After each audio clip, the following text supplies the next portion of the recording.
Rise up in the morning beneath the stars so bright. Pull your hat down, make sure your cinch is tight. Horses kinda snuffy, cold chill up your spine. You'll get your ass moving, son, we're burning daylight.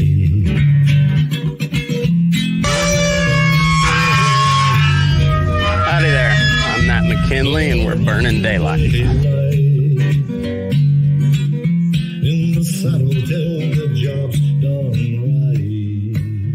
Welcome to Burnin' Daylight, the only podcast for the working cowboy.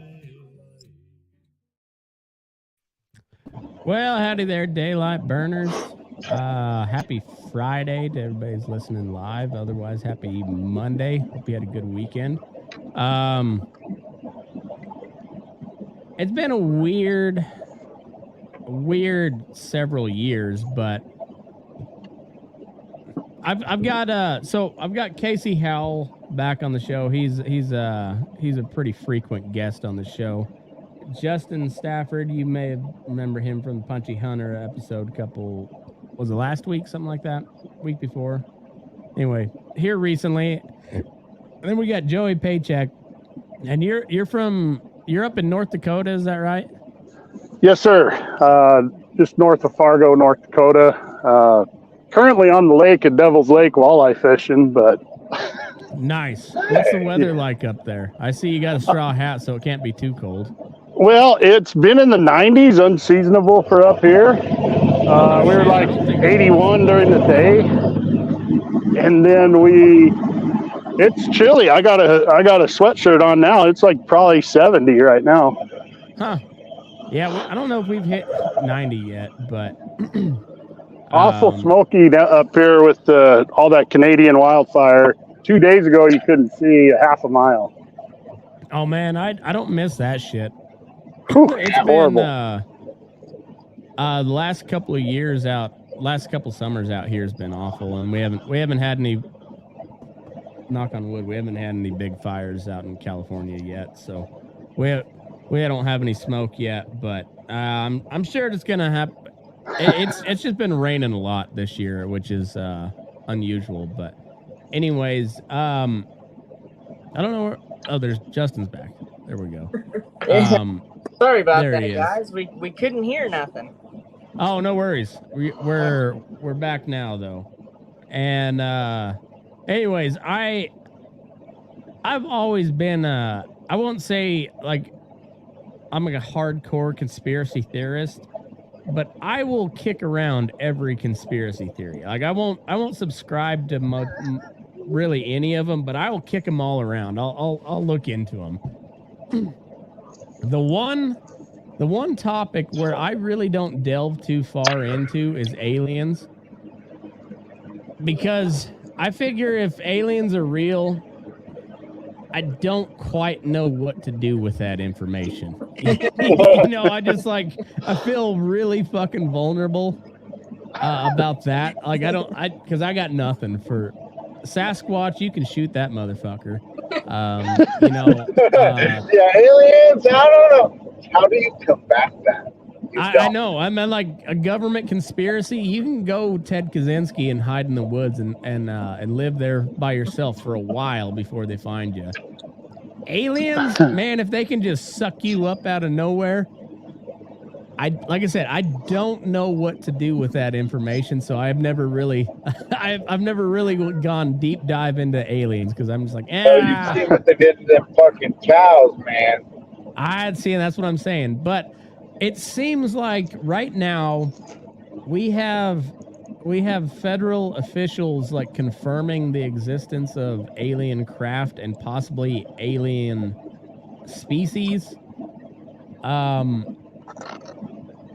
We have a Kennedy whose dad was assassinated, also running for president. So like we might have a third Kennedy get assassinated here pretty soon. It's like we have a convergence. We have the convergence of like all the good old school conspiracy theories are like they're all meeting up like here in the next couple of years, and I don't know what to do about it. So let's delve into it, shall we? Man, I'm one of them let it happen type. I mean, I can't really. What is my worrying? Well, and I'm gonna apologize to the lady because this typically it's kind of a dude session that when we do these bull sessions, you're welcome to stay in. I'm just saying. I don't care. I hope okay. You guys can talk about whatever. I'm just here because I want to hear shit. I'm gonna get into this. Okay, perfect. And he told me that y'all were talking about like skinwalkers and shit, and I'm like, ooh. Oh, nothing is off limits. But yeah. I'm gonna make a prediction right now. The first confirmed fucking of an extraterrestrial will be by a cowboy. Oh, absolutely. Yeah. Guaranteed. Guaranteed. Some old cowpuncher's gonna roll up on a crashed alien craft somewhere out in Hawaii, and he's gonna rope that cocksucker and fuck it. And probably never tell anybody about it. But if there's anybody that's gonna fuck an alien, it's gonna be a cowboy. No shit. Hey, have you guys ever read the book Haunted Mesa by Burnin? It's been a long time, but yes. It puts somewhere like the sixth dimension where the Anasazi went and shit. I've heard those stories about how the Anasazi were connected to the extraterrestrial. I haven't. It's been a long time since I delved into that, but yeah, I mean that makes sense. Did you get that book from the Kiva there in Lahana? I've read it. I'm pretty sure I saw that book in that little it wasn't Anasazi. What was that tribe that was out of Lahana?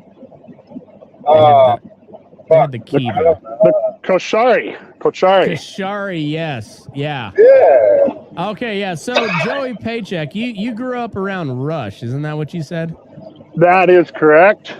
Okay. So yeah. Around where? Sorry, I can't hear very well. Rush, Colorado. Oh shit.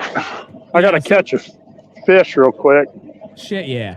That'll be a first for the Burnin Daylight podcast. I like it. Yeah, so Casey's from Cheyenne Wells, Colorado. I'm from Walsh, Colorado. There's one to eat. There you go. Yeah. Oh man. Nice. Like if you sneeze, you're probably we got a fish shot, we got a crotch shot, we got it all up there in North Dakota. Yeah, sorry about that. It's been a long winter. It's nice to get out here and fish with. I can't even imagine. I mean, it's not real cold where I'm at typically. I mean, but this winter fucking sucked. It was horrible. We were just. Looks like you're getting ready to go somewhere. Oh, He's got surfing on, but it's been on for miles. Sorry, I'm taking somebody home from Houston. That's why I'm like in the dark and below lights and shit. No, it's all good, man. It's all good.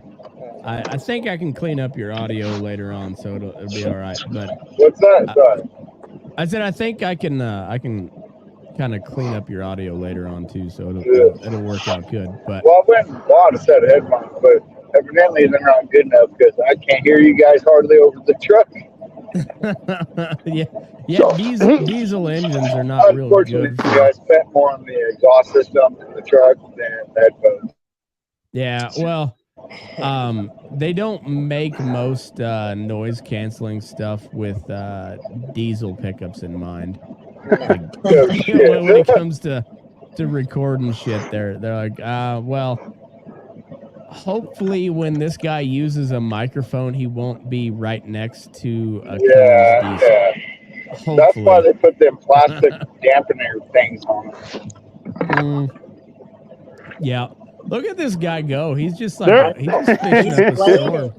We're killing him.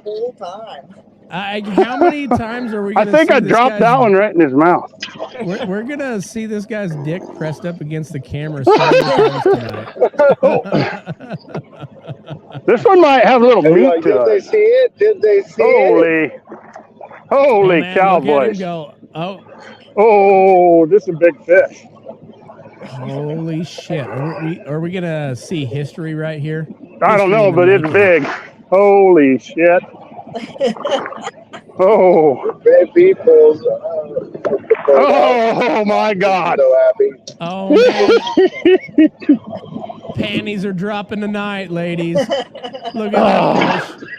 Look at this fish. Oh shit, that's a big dude. Oh god damn Yeah. it! Look, you got a fish, man. Oh. That's awesome. That is Hey, fantastic. that's a little Yeah. bit better than me being on the side of the mountain. That's a big one there. That's a good That's what she said. catch. Oh, that's Nice, man. Hell yeah. This episode's gonna be 20. 29 and a half. Nice. Gotta love awesome. Devil's Lake. That's awesome. Damn. Sorry, I'm kind of taking over here, but I gotta get a picture of this dude. Shit, yeah. Badass, All right, I'll put you full screen here so you can. Oh, there we go. There we go. Yeah. That's a big old fat walleye there. Yeah, it is. There we go. And Fuck Man. that. That's Oh, pretty you gotta love badass. Devil's Lake. Gotta love Devil's Lake. hell yeah. Hold that thing up. No, you're supposed to hold it. Get one for the gram, man. Yeah. Hold it up lengthwise so we can see. There we you go. Come on, man. Nice. All right. That's a pig. I got a screenshot of that, so perfect. All right. Yeah, I'm. Oh shit! There goes another one. Oh man, look at him go. Look at him go. This is ridiculous, fellas. We're not even I gotta tell you, Oh, my Friday night. I can't do this podcast anytime you want to catch big fish. Like I'd like to. I'm glad to help every now and then, but I cannot be on. We need, Oh, we need my to gosh. change the name of this. Fucking Spurs and Bass. I know it. Fucking Oh my god. Wascally Walleyes is what I'm gonna name it now. Oh, open invite. Anybody wants to come up and go fishing, I'll take you. Shit, yeah. Yeah, who's the hands in the walleyes? Holy cow! It's another dandy. Hell yeah. Well, while he's fishing, Justin, have you ever seen any weird shit when you're out just prowling around checking cattle? Yeah, man. Oh yeah, absolutely, dude. I got lots of stories. Like We'll eat that guy. standing up on the back of my neck and shit. I haven't seen any UFOs or aliens. Like, I wish I had, to be honest with you, because I'm a believer. But like, I've definitely seen a skinwalker. Definitely heard one. There for that. Yeah, fuck that. And yeah, no, a lot of weird vibes. So were you out there by Skinwalker Ranch? No, No. I was in Medicine Bow, Wyoming, and the other encounter was in Roy, New Mexico. Hmm. Yeah. All right. So what exactly is a skinwalker? Or like what you would describe it Yeah, anyways? so Skinwalker, I just got the one Um, spot. I don't know if this helps, but I'm going to I throw it just out there. got that one I'm spot. like half Native American, Uh-huh. so anyway, just going to throw it out there. It helps. Skinwalkers are Native American witches who can transform themselves, and they're bad witches, so they're there to harm you, but they transform themselves into these like mythical creatures that are there to like fucking kill you and shit. Yeah, it's bad Oh. juju. Yeah. Yeah. Yeah. Wonder if you befriended one and they would do one. You know, I gotta say that's one thing the Christian religion does not really expand very well on is bad juju. Yeah. You know, like Not They- at all. they don't really go much into the bad juju. They just like, here's good, here's bad. Believe in Christ and you're good, and then don't worry about bad juju. Essentially, Yeah. but in the meantime, you're like, but what about this bad juju though? Yeah. Like, Yeah. why are you telling me not to worry about it? Yeah. It's fucking out there, man. I want to know what to do about it. It's like when the government tells you not to listen to conspiracy theories, and you're like, wait, which ones? because there's a lot of them, and a lot of them have turned out to be true. So which ones are we not supposed to believe, and why are you bringing it up? It's always the ones with evidence, Matt. They don't want you Yeah. to believe the ones that actually have some evidence. Oh, I know. So have you guys been paying attention to RFK Jr. here lately? I have. Okay, so I recommend going and listening to the guy. And you listen to him, and you understand why people fucking love the Kennedys. Like, there's something about the guy that you're like, all right, I think he could do a good job. And I come from a very conservative area, just kind of like we all do. Very, very suspicious of pretty much any Democrat on the national stage. I'll listen to some of the local Democrats, but on the national stage, I'll just about write all of them off. But something about RFK, I like him, but he talks a lot of good stuff. He was he was anti-vax before the COVID deal, so like he was anti-vax before it was cool. And he also happens to have a bunch of studies to back him up. I don't know how true they are because I ain't gonna go read those goddamn studies. Oh, dude, them things are pages and pages. Oh, they're ruthless. Like, it's terrible. I don't want to listen to him. But he's saying some shit that might get him killed, just like his uncle and his daddy. And like, I won't be all that surprised if we see a third Kennedy get assassinated before the end of I don't know, 2030 probably. You know, like I don't know if he's gonna win in 2024, but I don't think he's going anywhere. He's only 69 years old, which should be pretty old, but compared to the rest of the politicians, it's really not very old. It's funny you mentioned him getting, or like the third Kennedy assassination. I was listening to Joe Rogan and Cameron Haynes today. Cameron Haynes is a big hunter. You know, yeah. Cam Haynes is a badass. I like that guy a lot. Yeah, he's a bad motherfucker. But yeah, him and Joe Rogan got to talking about Robert Kennedy Jr.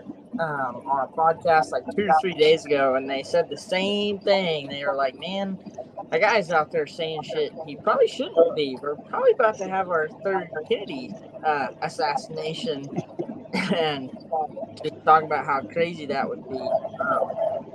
Makes me giggle. You've been paying attention and say the same thing.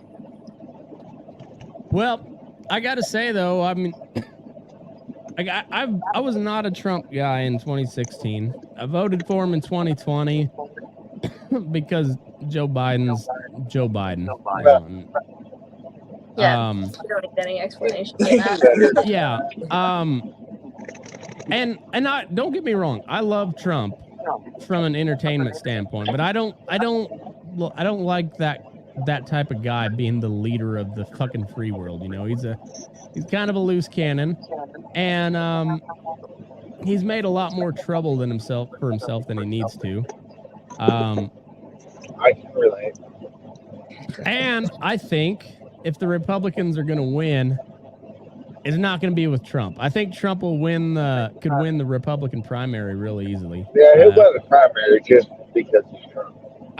But as far as like on a national deal, man, he's pretty damaged goods, and especially if they keep indicting him on shit, I don't know whether he's innocent or not. I don't think that matters. It's there's a lot of bad juju surrounding Donald Trump, if you will. And then all of a sudden you got RFK Jr. talking some pretty good stuff, and I'm like, if it's gonna come down between Trump and DeSantis, like that's a coin flip for me. I don't care either way. So if like those are the two top choices, I'm gonna register Democrat and try to get RFK on the ballot. So if at least the Democrat wins, it's that guy and not fucking Biden. I know our Governor Burgum up here in North Dakota just announced a couple weeks ago, but he's got a lot of money, but I don't and I've met the guy a few times at different business events and stuff, but I don't know that he'll have the traction or the name to get anywhere. Nah, but not from North Dakota, man. No, he just ain't. But he's big buddies with Bill Gates, so I don't know how I feel about that either. Yeah, I don't know much. Well, honestly, nobody knows much about the Dakotas because they're there's not much going on up there. I was listening to RFK Jr. on he was on Aubrey Marcus podcast, and he really made a lot of sense. He cannot stand Fauci, I can tell you that. Well, he wrote a whole book about him, so right. That's one of my biggest knocks on Trump is he didn't fire that motherfucker, you know? Well, yeah, I mean, why you sit there and talk about him, but I don't know. But one thing about RFK, and I need to look more into him, is some of his EPA stuff and some of his, he's kind of rough on ranching and farming a little bit. I just need to know more about him, you know. Listen to him on Rogan. Rogan had him on just the other day, and I need to.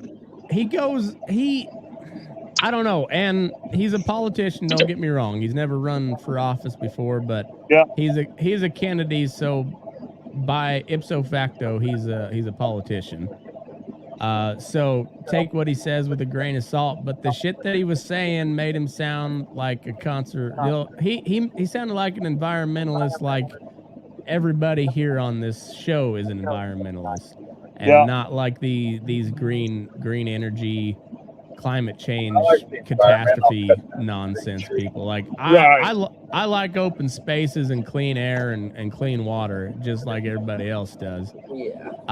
And when he was talking about his record as an environmental lawyer, they took the Hudson River, where for 20 miles upstream of New York City was a dead zone when he started working for, and he started working for a commercial fishing company.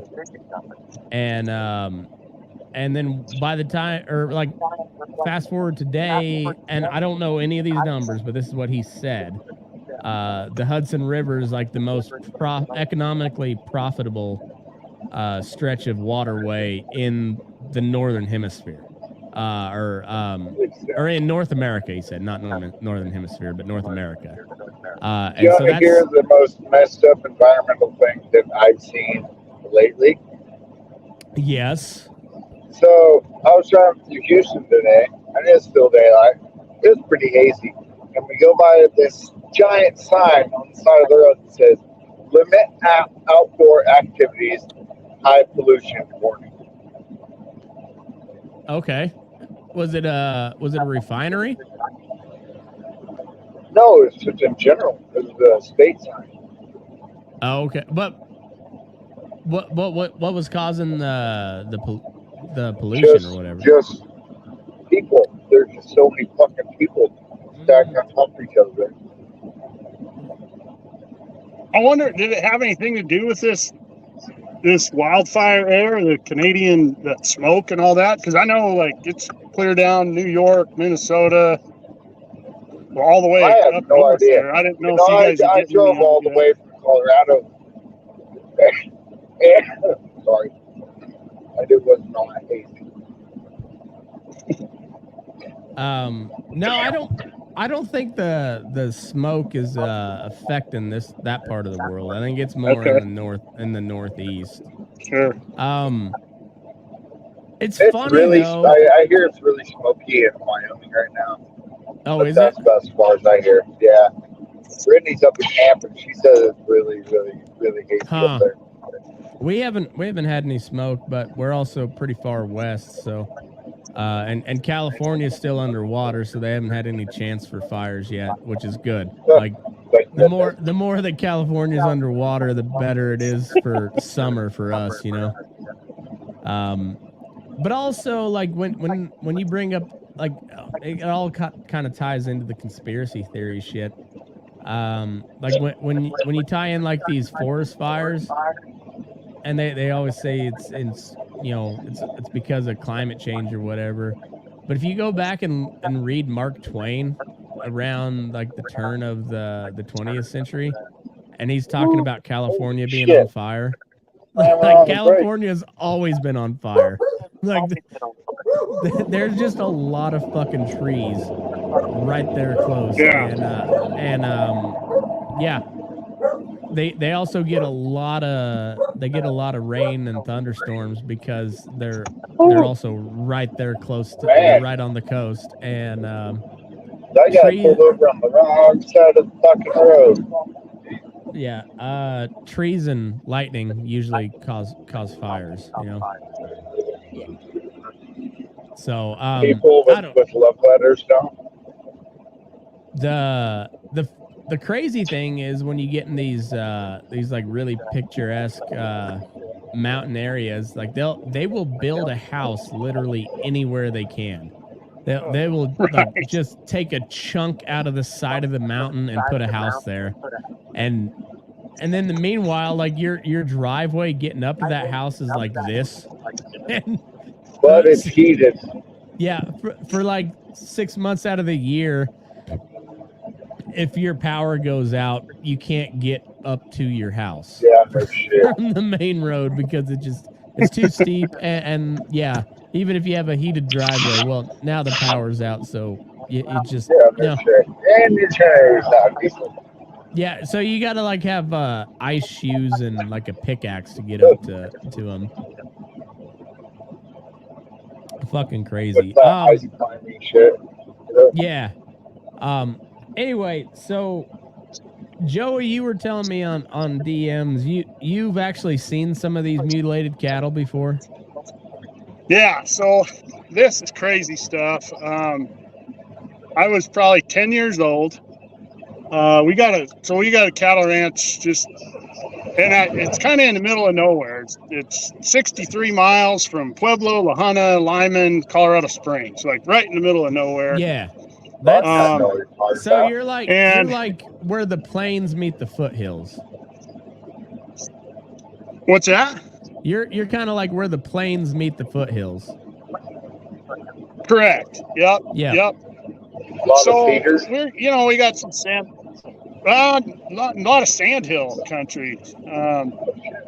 We had just a lot of sagebrush, cactus, stuff like that.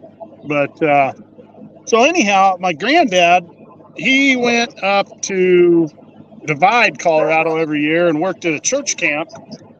And we had like 4-headed donkeys he'd bring up there and let these kids ride them. And they were kind of troubled kids, city kids and stuff. And he'd be gone for 3 weeks during the summer. And my brother and I and my grandmother would stay back home. And then, we'd take care of stuff. And then he'd come home on the weekends usually and then go back up.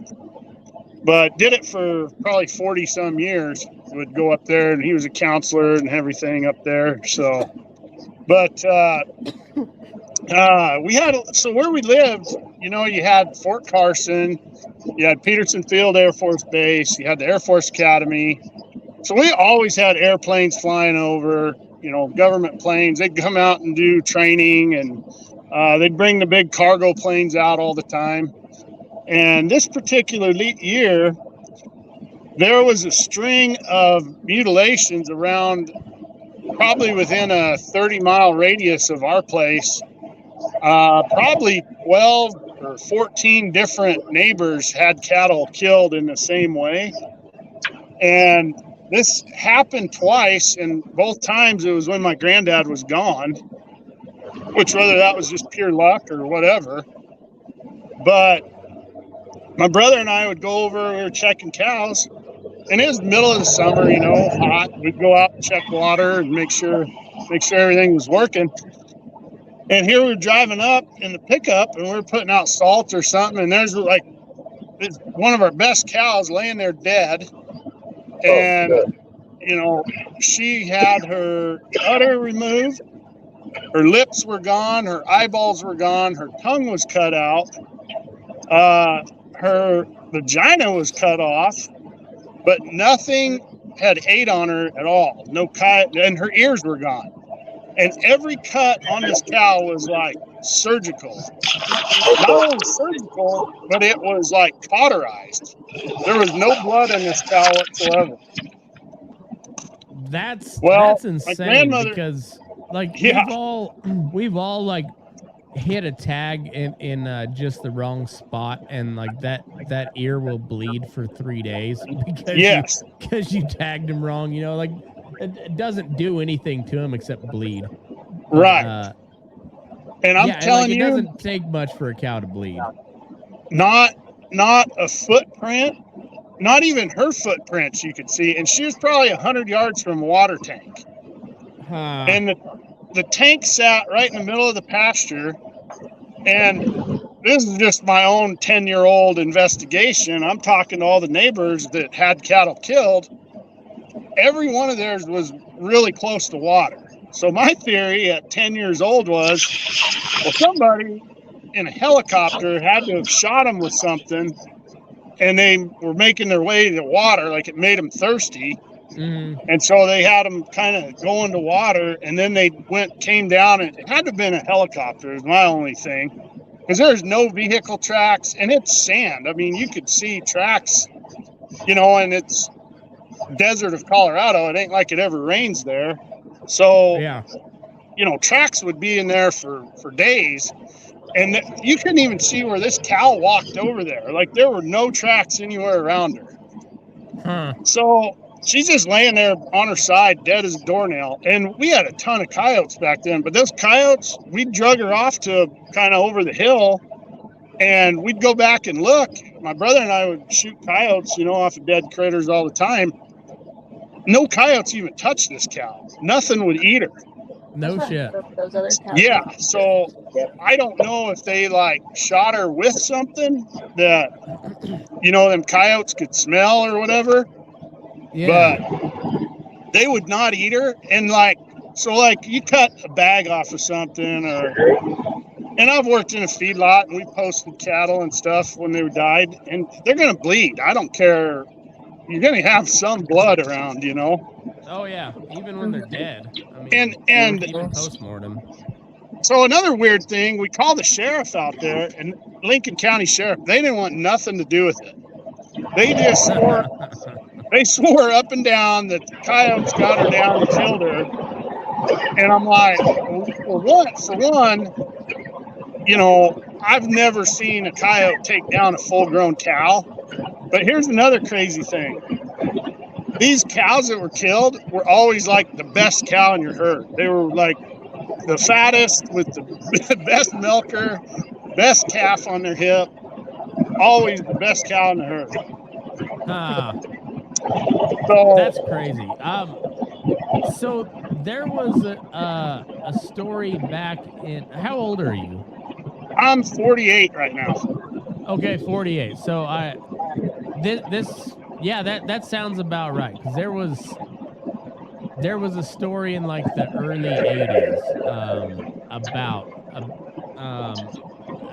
there was another, because the first time I covered cattle mutilations on the show, and one of the big, I forget the guy's name, but they were just outside of Colorado Springs, like Colorado Springs, Elbert, somewhere in there. Okay. So like not far from where you guys were. Sure. I mean it's not close, but as far as eastern Colorado goes, not far at all. Right.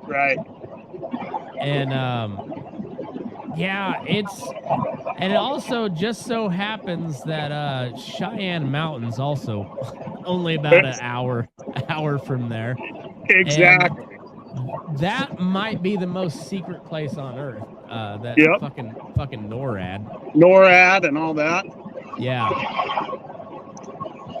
So it would have been about 85 probably when ours were happening. And I don't know if anybody remembers, but they blamed everything on the devil worshippers, the Satan worshippers around Garden of the Gods. Yeah. The 80s was the satanic panic. So I was born in 85, and I like all the way till about 98. Like the satanic panic was kind of in full swing. And you went from like you had like your generation, Gen X, where people just went outside and played, to like when I was say like 10 years old or so, like parents just started like that's when like the helicopter parent really came in. Yep. And that all had to do with the satanic panic of the 80s.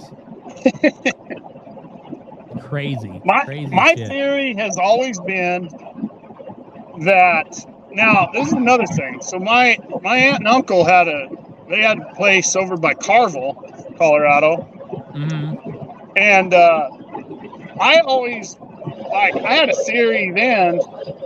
Like like I say, these government planes were always flying over, and I'm like, well, what if they were working with lasers and like, you know, trying to see how certain things would affect a human, but why not use it on these cattle out in the middle of nowhere where, you know, nobody's out there. I mean, we'd have them coming over in the big fighter jets, like dive bombing cattle and running horses through fences. And my aunt and uncle had a stud horse run through a fence, and they actually got the number. This plane was flying so low, they got the number off of it, called in, figured out it was from Peterson Field, and they ended up paying for this stud horse. It killed him and, you know, run him through a fence, and he ended up slitting his throat, and he died, and they ended up getting paid for that. But, you know, the only thing I can think of is like doing some kind of government study, military study with a helicopter coming down, you know, darting a cow and then dropping down, because there's no tracks anywhere, none. Yeah. And like I say, boy, them sheriffs, they want nothing to do with it. They're just, coyotes killed them. I said, when have you ever seen a coyote chew ears off of something? Yeah, like no, they'll eat the asshole real quick, but they typically kind of stay away from the head.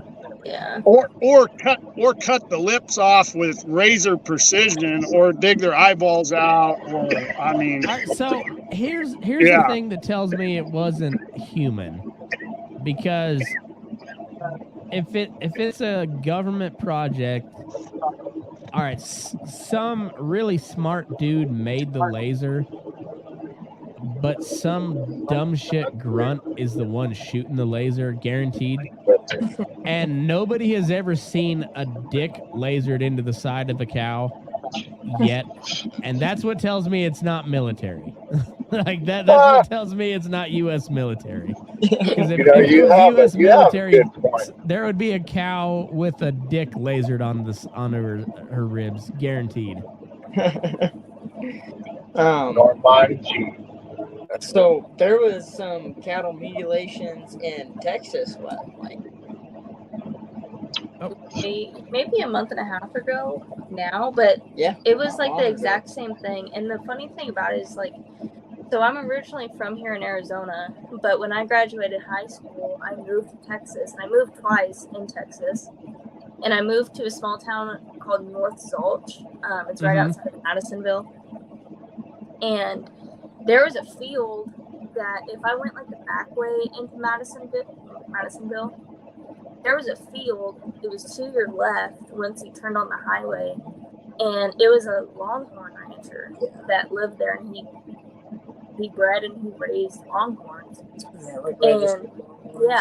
And I don't know if you guys saw the article or anything, but it came across I saw a headline. I never did look into it. But it came up. I think somebody sent it to me because it's fun. Exactly. Justin, you'll notice this when you start the more podcasts you do and you cover topics, people will start sending you shit. And so like every now and then, like I'll get a little Boy Finicum article that I've already read, or but like when these mutilations down in Texas just the other day popped up, I had a couple people send it to me, and I still haven't read the article yet, but I saved that message and like that's going to be a continuation because science Squatch is real as far as I'm concerned. And how they were mutilated, it was like pretty much the exact same way. There was no exactly. tracks, no blood. Mm. Lips, The eyes, vagina and ears, the lips, eyes, and ears were Yeah, cut off like with literally. precision. Yeah, literally exactly what Joey described. Yeah. Yeah. To a T. That's So I have a question for everybody. okay. Why cattle? And not like horses and goats and sheep or lions or elephant. I think there was horses and goats, Yeah. but that was in New Mexico or some shit. It was somewhere on a reservation. Well, I think Yeah. there was some horses there there in eastern Colorado too, but they weren't mutilated. Like they were dead. And it looked like they just folded up, like mid stride, kind of like they got hit by lightning, Yeah. Yeah. But they never could find anything wrong with them. And they also didn't have, like I said, they didn't have the mutilations that you hear from the cattle. That's how we know the death rate works. My theory has always been, think about who spends a lot of time around cows or owns cows, and think about what a cow is. Well, most of the time they're owned by some goofball or some hermit that lives by himself that nobody's going to believe. Yeah. So they're owned by a giant corporation that doesn't, like, nobody that actually runs that company comes into contact with the cattle. It's always somebody 17 layers down the road. Never gonna notice. Yeah, never gonna notice. So my other question is a dumb fucking animal that's always trying to find a place to die anyway. So it's not. Yeah, they're always trying to find a cool way to die. Yeah, exactly. Always hunting that next way to die, and Yeah. so it's not unusual when cows die, like it is when a horse or goats or any of that just kind of fall over dead. All right, so perfect example. I cannot count how many Holstein heifers I've had to drag off of a fence that got high centered. Like, so our fences is it's a cable on the bottom, 2 rails in the middle, and a cable on top.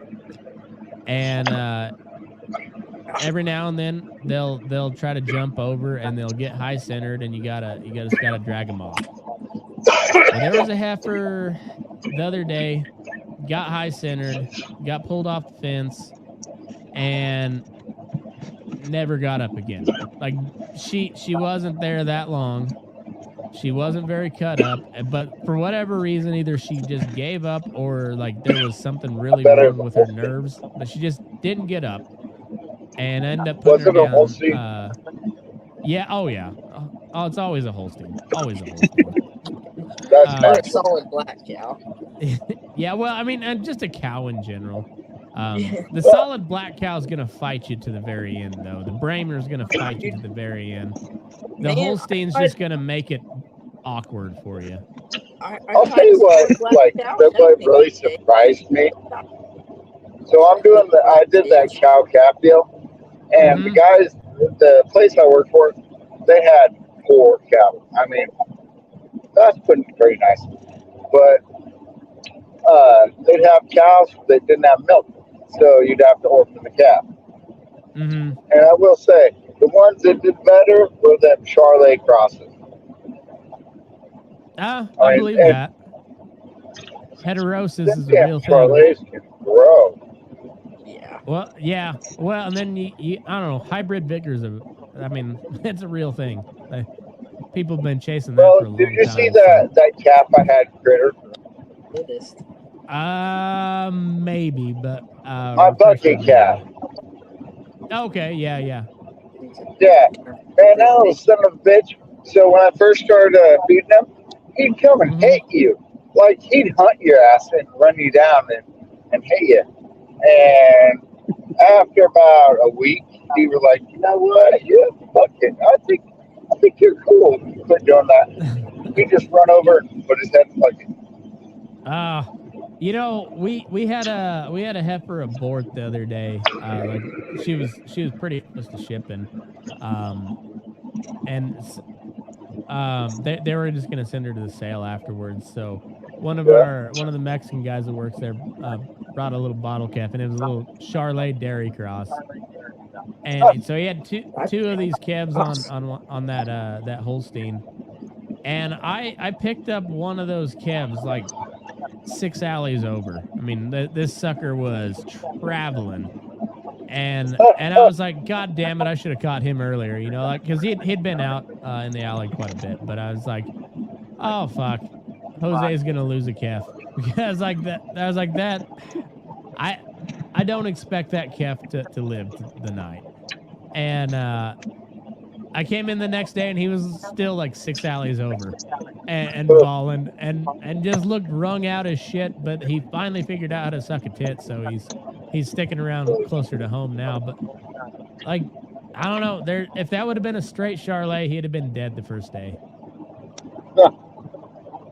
He would have found something. He would have found something. Yeah, but I don't know. It's something about that crossbred. They got a little more try to them. Yeah, really, no matter what it is, like dogs, cows, horses. I mean, usually the hybrid bigger. That's and you can't even exactly say what it is they have, but they got a little yeah, just a little bit more Yeah. Yeah, it's wild, but what anybody else seen some like maybe not so much alien type shit, but you ever see some weird cave paintings? Like there's actually. I haven't seen cave paintings. I've seen teepee rings though. There's some weird petroglyphs in southeast Colorado. They're in Picture Canyon. Like you ain't shit. It's really cool to see, and some of them are like your normal, like, you know, it shows them like hunting deer or something. It shows a bunch of horses or whatnot. And then there's some other stuff that just, I can't remember exactly what it is, but it doesn't make any sense. And you're like, I don't know what that is. She's seen some here in Arizona. Oh yeah? Yeah. So the family that they works for, the Perkins, so white kids, they have 4 kids, and the 2 older kids are old enough to go out and help and everything, but the 2 little kids gotta stay home. And so Casey, if it's on like a Sunday or whatever day that's available, I'll go down and hang out with her while everybody's gone. And the first day that I went down to hang out with her and the kids, we went down to the railroad tracks and walked the railroad tracks because it's still an active railroad. Mm-hmm. But anyway, so we walked it with the kids just so she could show me stuff and everything. And once we got to the bridge that kind of went over the river, so yeah, if you look to your right, kind of, there were some petroglyphs there. I don't really know exactly. I mean, petroglyphs don't really make sense to me besides if it's like them hunting a deer or horses or whatever. But yeah, there were some petroglyphs there. Yeah, that's like where their original homestead is. And I'd have said, fuck no, I'd have moved up the canyon. Yeah, and honestly, like, I didn't tell her this, but she was already freaked out. But it gave me weird vibes, man. Even, like, looking at that bridge too, that you go over the Verde River on, that just looking at that bridge, I was like, fuck no, dude. There's a place in Picture Canyon there in the southeast corner of Colorado, and it's all on public land, and there's this, I know I've talked about it on the podcast before, but it's called a Crack Cave, and it's literally just a crack in the canyon wall, and it goes in about I don't know, like 12 feet deep maybe, and there's petroglyphs in there, but the really weird crazy shit is man, my fucking taillights just went out. Uh-oh. Are you going to make it? Oh yeah. Well, it's just a fuse blue. All right. Well, I'm gonna put you on mute until. Are you pulling over or what do you got going on? Yeah, I'm gonna pull over and fucking fix my shit. Okay. I'm gonna put you on mute for now, but just We'll holler at you guys later. sounds good, man. So I don't have to fucking think. Can you kick me off? Well, you can just leave and come back in. Just use that same link. All right, that works. All right, cool, man. Sounds good. Well, this sucks.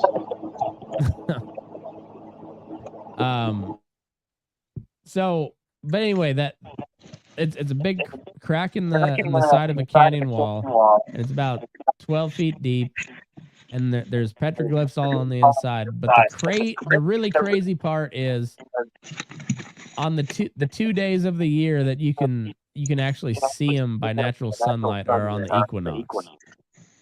And so, like, for what I don't know if like that cave is natural now, like, because just the fact that only twice a year, when it's the spring and the fall equinox, you can actually see the canyon wall, the inside of that cave by natural sunlight. Like that whole thing is like, it's either God or it's God or aliens. You know, like that. Yeah. That wasn't human, I don't think. Nah, that's pretty spooky. Yeah, and it's kind of crazy, and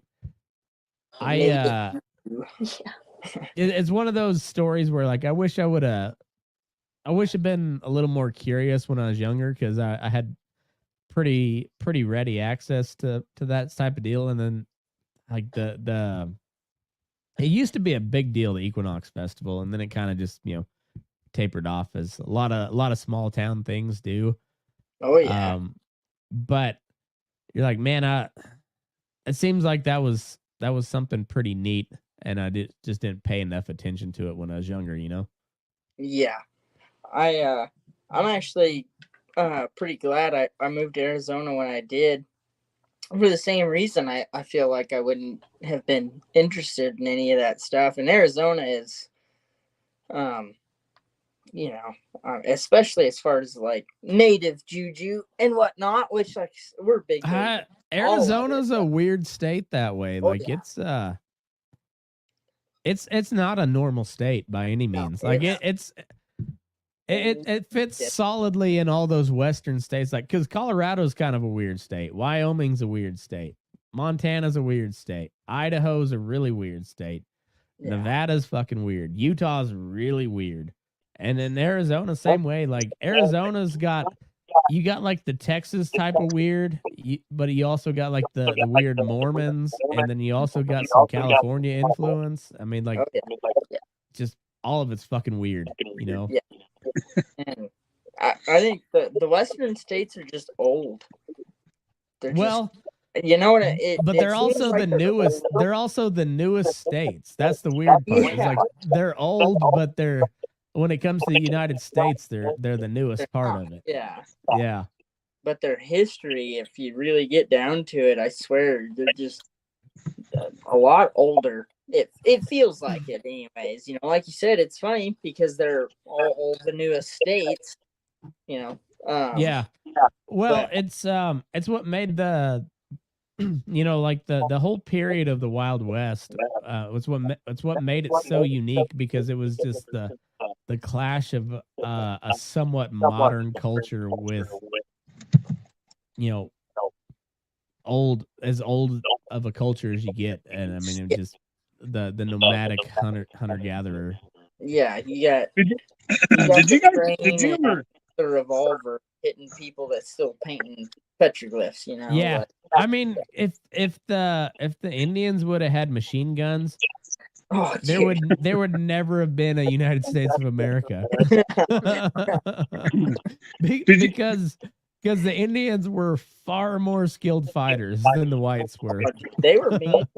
They were flat out mean. Well, and they knew what war was. A lot of the white culture tries to insulate themselves from war. Not the Indians. No, like that's how you earned your stripes, was going to war. Did you guys ever get down there to like Bent's Fort? And you mentioned the Indian Museum, the Kachari Museum there in Lahana. Yeah. But Yes. my grandpa, he had a massive arrowhead collection, and actually when he passed away, he was friends with a guy that used to run that.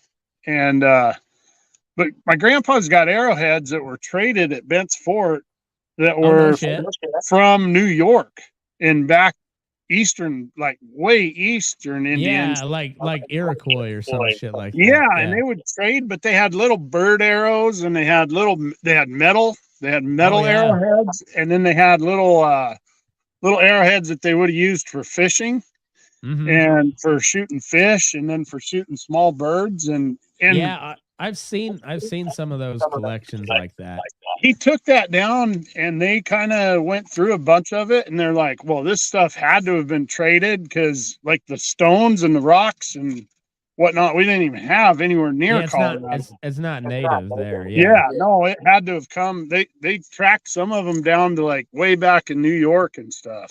Well, and when you think about it, though, Bent's Fort, I mean, that was like the Chicago of the West. 100%. Yeah, I mean that was the trading outpost. There wasn't much else. And I tell you, you that had old people, man.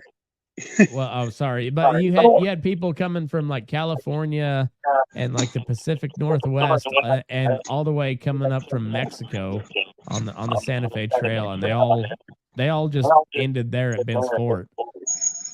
And that was kind of like the gateway from like the old Spanish Empire and the the New World connected to the United States, essentially. Was Bent's Fort. God dang it. Yeah, it's wild though. There's a lot of really cool history in that part of the world, and in fact, Justin, I'm sure you probably heard this before. Joe, I don't know how long you've been listening, but like I got married just down the road from Bent's Fort, and it was a little town called Boggsville, just outside of Los Animas. Yes, sir. And that was the last residence of Kit Carson, is where we got married. So that is cool. Yeah, it's pretty neat. Like he was buried in Taos, but like he died there at Boggsville, and then they moved him down to Taos to bury him. But it was a pretty important place back in the day, and it's pretty much a like almost historically accurate like reconstruction of the town, and there's only 5 houses, and that was the town. That's a big fucking fish, dude. That's the wrong kind. That's a white bass. Oh, you don't like those? Love that. You can smoke them, but they're not very good. We have a ton of. It's kind of like carp.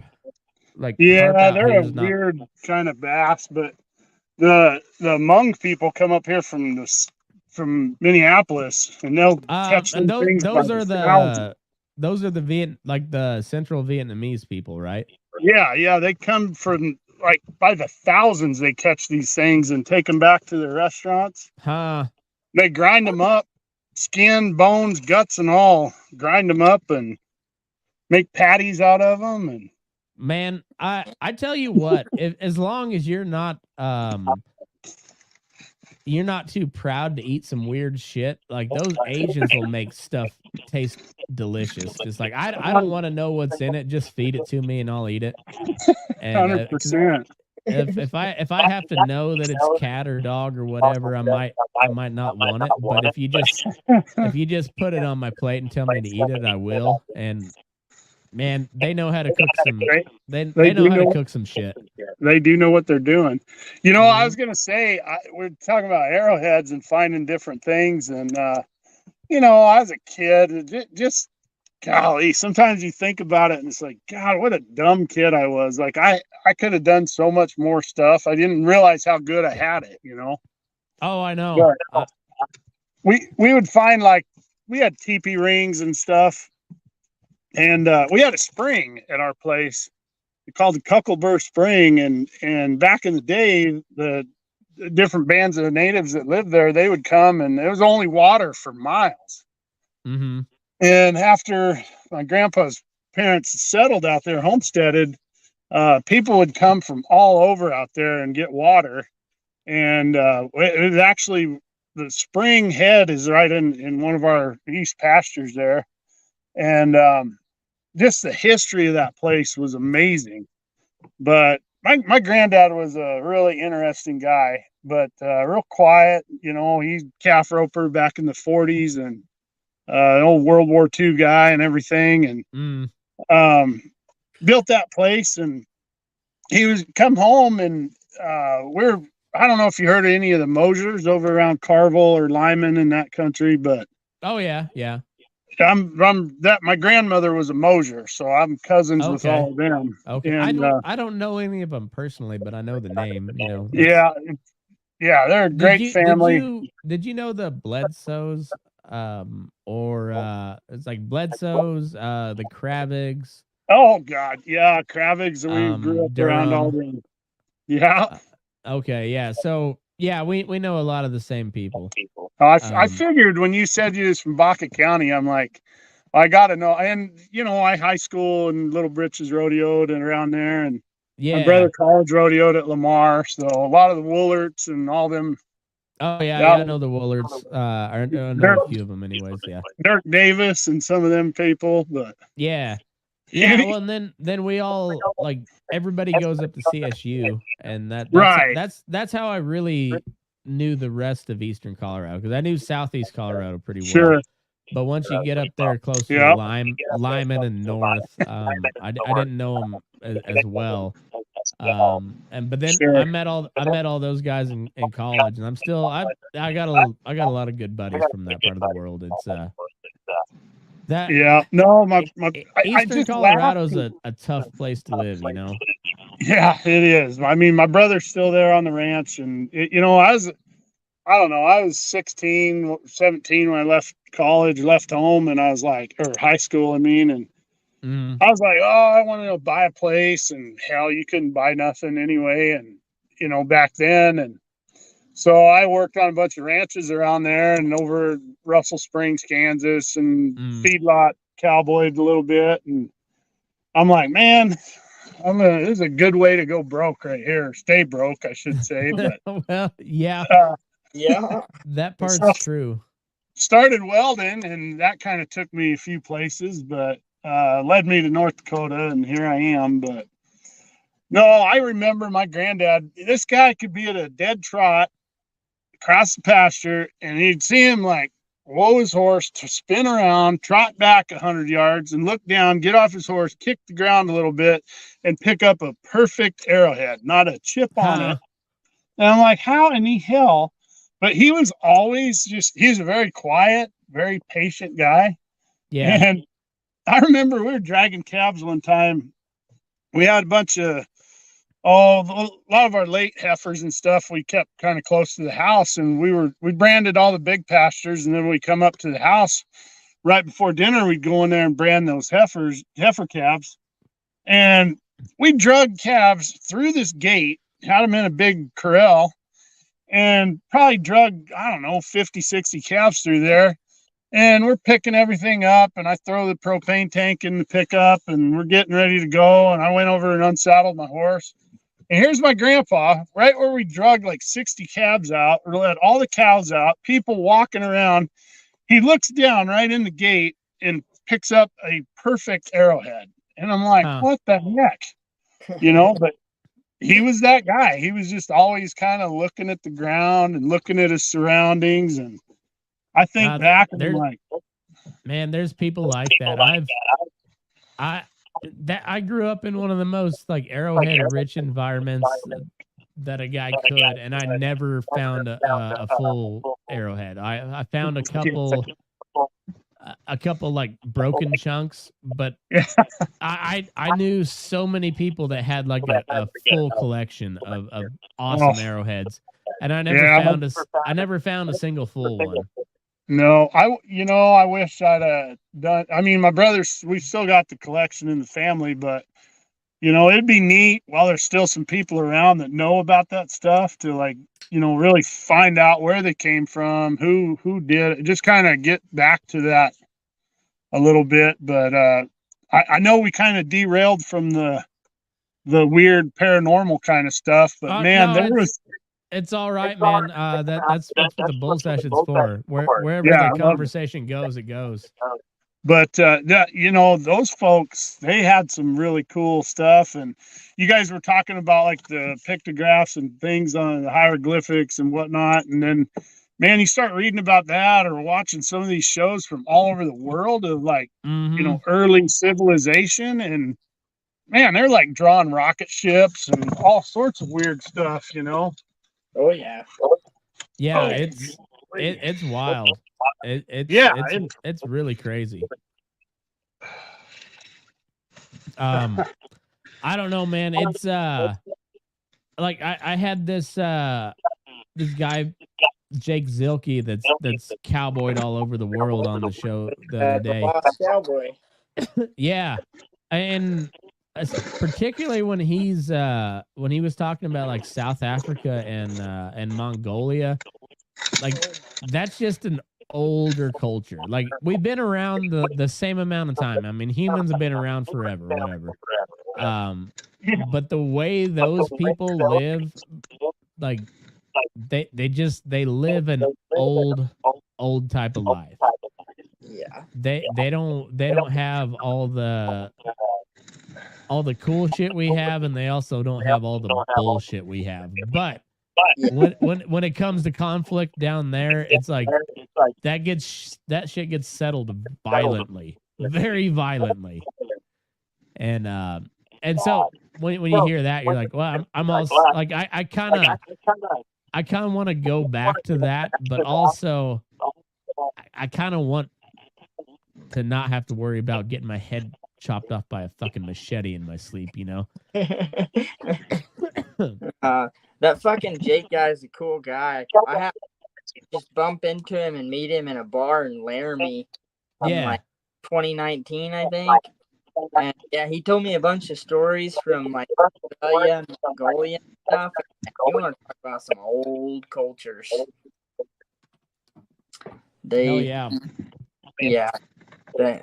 There's just no other way to describe it. Those are old cultures.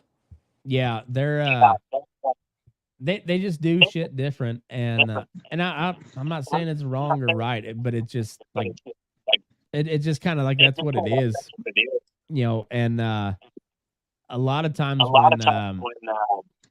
when we're looking at foreign countries and whatnot, they're like we compare them to American standards, and a lot of people don't realize, like, well, American standards have only been the standards for maybe 50 years, maybe. There's another 26 incher. There you go. Look at this fucking guy. I'll tell you what. So this is like growing up in Colorado. My granddad took me fishing and stuff with Pueblo Reservoir, and my other grandpa took me out to all the little mud holes out there, and Carville Dam and a bunch of them places. And I fell in love with fishing as a kid. Mm-hmm. And it's kind of what brought me to North Dakota, honestly. God dang it. I hate to do this, but I'm going to have to eat this guy. But, I just, he'll live. I don't know. That's pretty bad. I better keep him.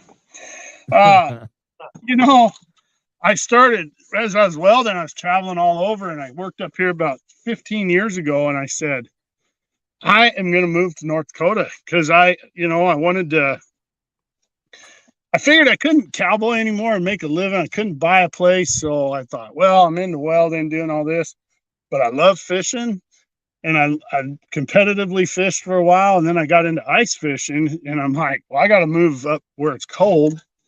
And here I am. There you go. Been up here for about 10 years and loving it. Nice. I've been really into fly fishing for a while now.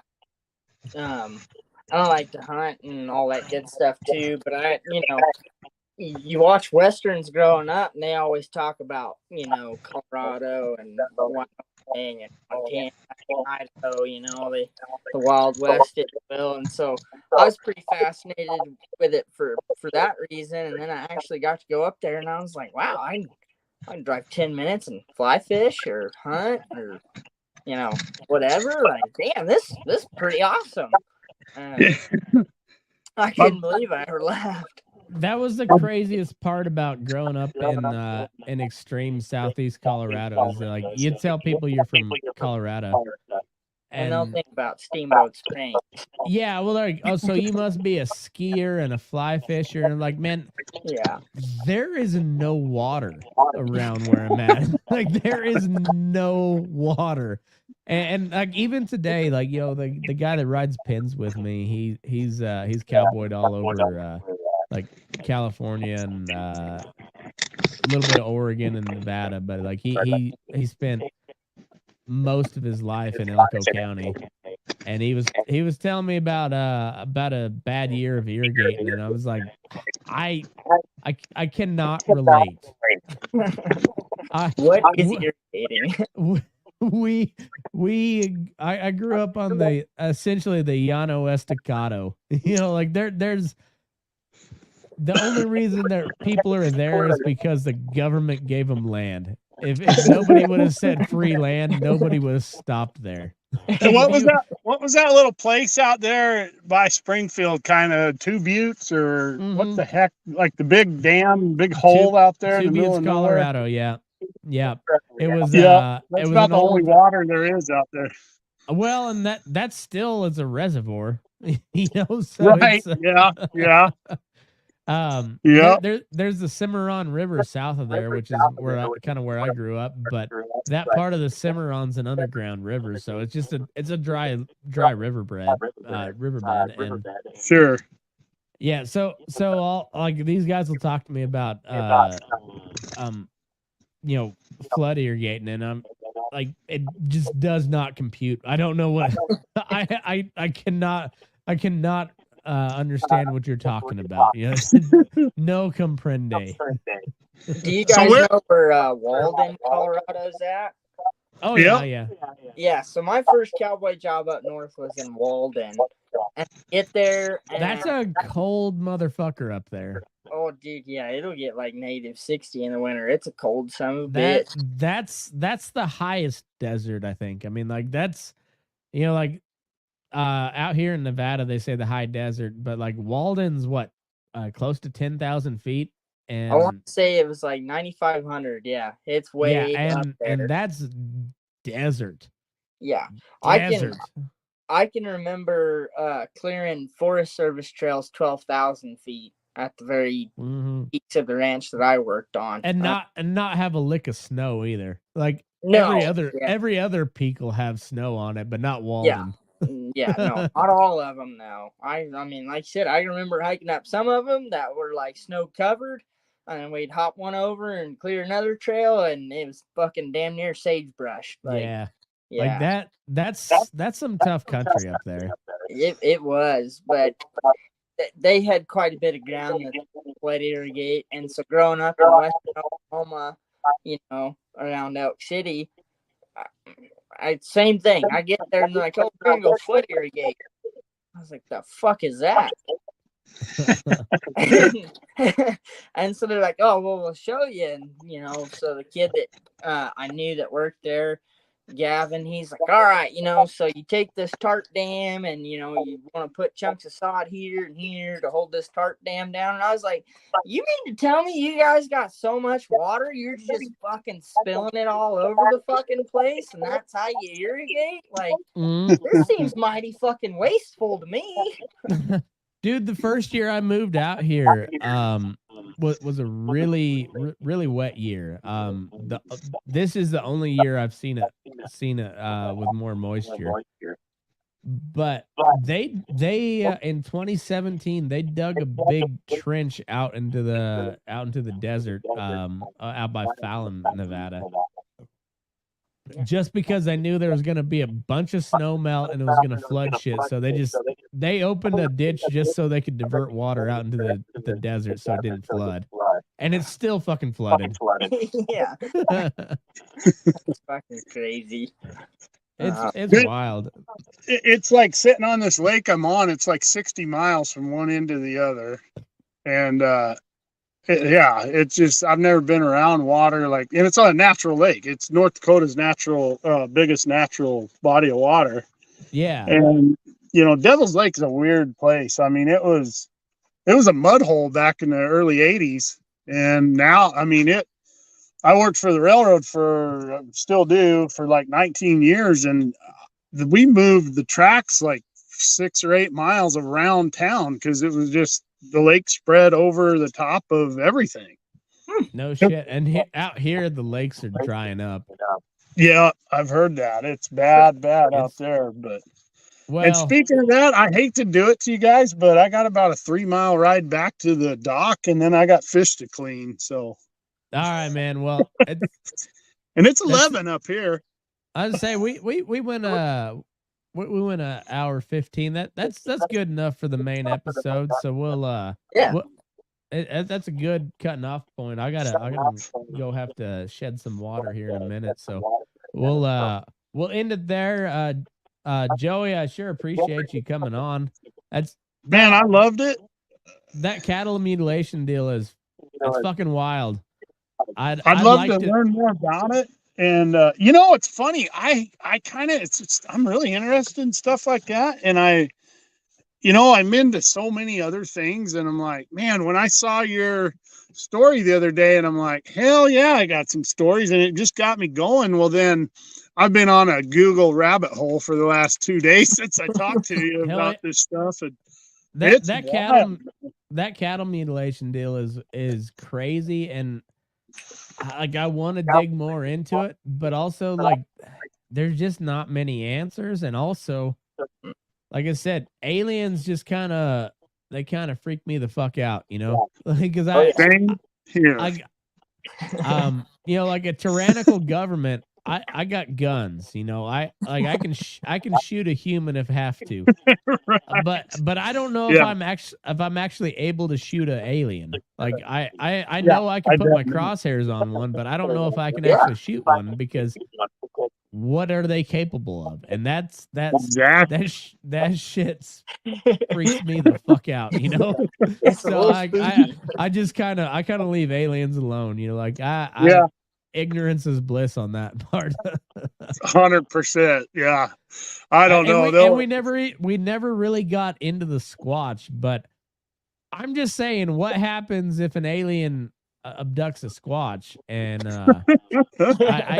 I can't imagine that's going to go. Oh, Casey's going to jump back on. That was the whole thing. I was thinking about this the other night, and I'm like, well, why in the hell, of all the animals in the world, are these aliens messing around with cows? They're the dumbest looking animal there is. That's what I'm saying, though. I had this theory, and it 100% started with me. I can confirm that. Science Squatch is a real thing, though. If they've abducted this many humans, we know that what's going on? I can't hear. I'm gonna mute him. Sorry, buddy. Can't hear you. But if aliens have abducted humans, and a bunch of them from what people have said, if Sasquatch exists, the aliens have probably abducted the Sasquatch too. And I can't imagine that's going to be the same type of encounter that they're going to have with a human. Sasquatch will fuck some shit up. I feel like he's going to go full roid rage. Exactly. That's what I'm saying. And I think they came to an understanding, and they're like, hey, the aliens are like, all right, listen here. These humans are getting a little out of control. We're going to give you our technology, and you guys just kind of keep these humans under control because, as Joe Rogan says, that we're just intelligent apes with nuclear weapons, and so they're like, hey, you are the bigger apes. Keep these fuckers in line. And we'll give you all the technology we have. Well, if I ever get the chance, I think the deal they must have made though is like you have to stay on Earth. Like we're not going to give you the space travel technology. Yeah. Everything else we'll give you, like all the Earth technology. We'll give you that. You keep these idiots in line. I hope you're wrong, because if you're not, we're bound to start seeing some Sasquatch intervention here. I know. I'm thinking we kind of need it. We kind of need it at this point. Like the Sasquatch, Sasquatch needs to step the fuck up. Honestly, if I happen to find one over here in northern Minnesota where they say they are, you're the first guy I'm calling. What was that, Morgan? I just was thinking that if I saw a fucking army of Sasquatches come out of the forest, I'd just step back and be like, you man. Yeah, I would curl up in the fetal position and wait for them to pass by. Yeah, it's one of those things like I ain't a bitch, but I know when I lost, and I can tell you right now, I lost. I'd step out of the way and be like, hey, I didn't vote for it, man. I don't. Yeah. Yeah, whatever, man. Hey, I just want to farm some vegetables, man. Hey guys, I do got to get rolling. I thank you for the opportunity. It was a lot of fun. I'd love to do it again sometime. Yes, sir.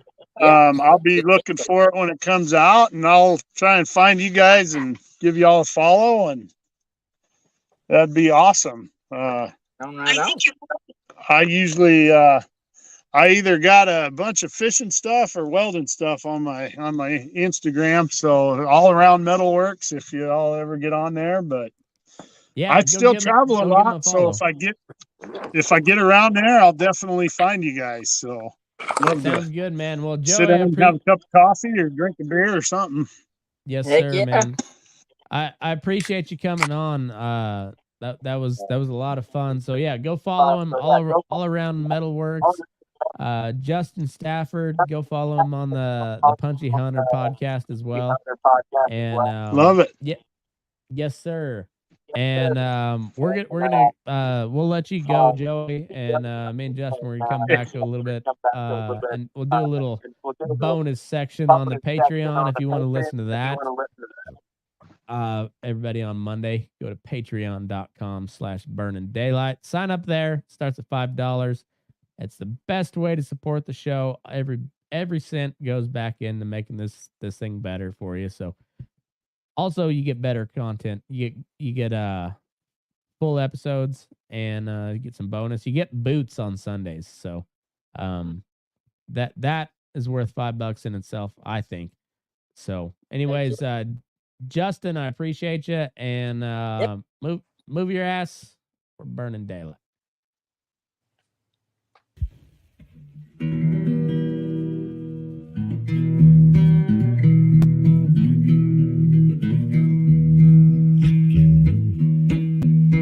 Your eyes up in the morning, beneath the stars so bright.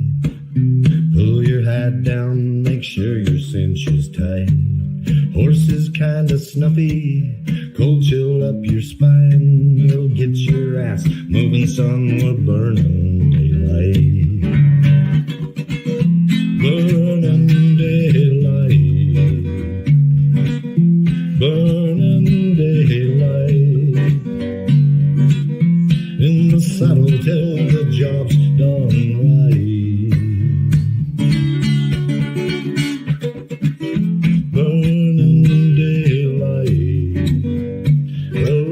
Just together, and you won't catch 'em all. But when you ride through the gate, make sure you sit up tall. I can see the horizon, it's looking pretty bright. Well, get your ass moving, son, we're burning daylight.